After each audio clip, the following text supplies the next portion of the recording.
Hey, this is Doug. Welcome back. This section is on why people don't succeed. Not too long ago, I ran into a woman I met 13 years ago at a Tony Robbins event.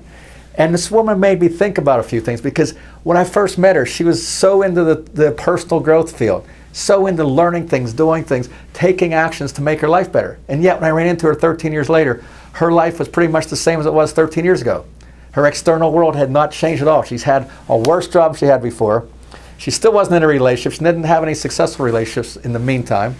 And on top of that, her financial world was way worse than it was before. And it got me thinking, how can this person who immersed themselves in going to personal growth seminars, reading books, focusing on this, still after 13 years be probably worse off than she was when she started? And I had to think about this, because Tony Robbins teaches a really important concept. He teaches that if you see someone's producing the results you want, you just model them. If you see someone that's producing a certain way to be successful in business, you can do the same things they do and be successful. Or in relationships, model how someone's successful in relationships. Or in health and fitness, see someone knows how to be healthy and fit and stay in that peak physical shape, model them, do what they do. Which makes sense. It's perfectly logical, makes sense. However, there's one thing that's missing. This is the missing piece. What you can't model is you can't model a person's conditioning. And I realize that's so important. That's the missing piece with all this stuff, because you can intellectually understand everything.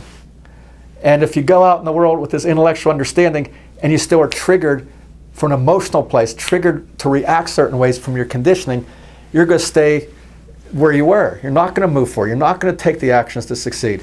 You're not going to take those actions to take your life to the next level. So I asked myself another question. What is it then that conditions a person? When you're little, what conditions you is your parents, for the most part. When you're a little kid, maybe your siblings, you grow up and you learn real quick when you're a young child what to do and what not to do. If you do a certain thing, you get praised and rewarded.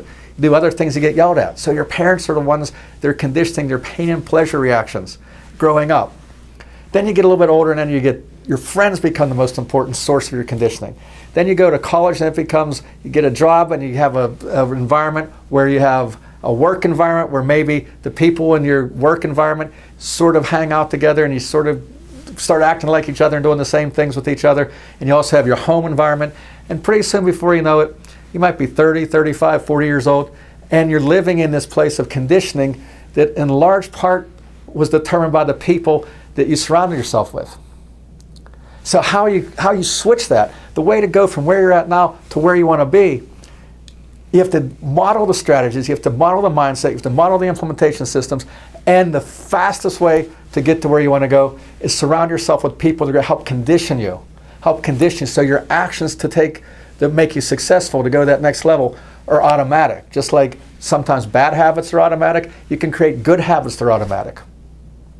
And how you get these good habits that are automatic is with a peer group that you surround yourself with. That's how we have the success triad and a circle around it representing the peer group. Because it's your peer group that holds everything together. It's your peer group that holds you to a higher standard. The whole purpose of a peer group is to have a group of people who hold each other to a higher standard instead of lowering standards.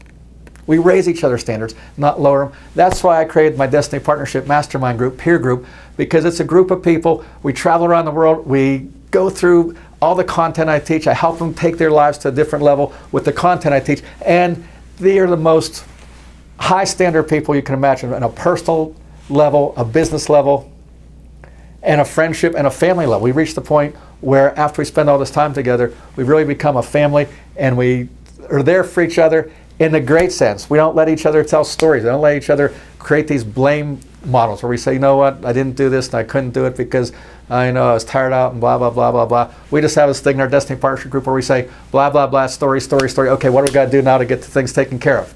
So that is the missing piece. Once you have your mindset, your strategies, your implementation plan, then do yourself a favor and surround yourself with a totally badass peer group that's going to raise your standards, not lower them.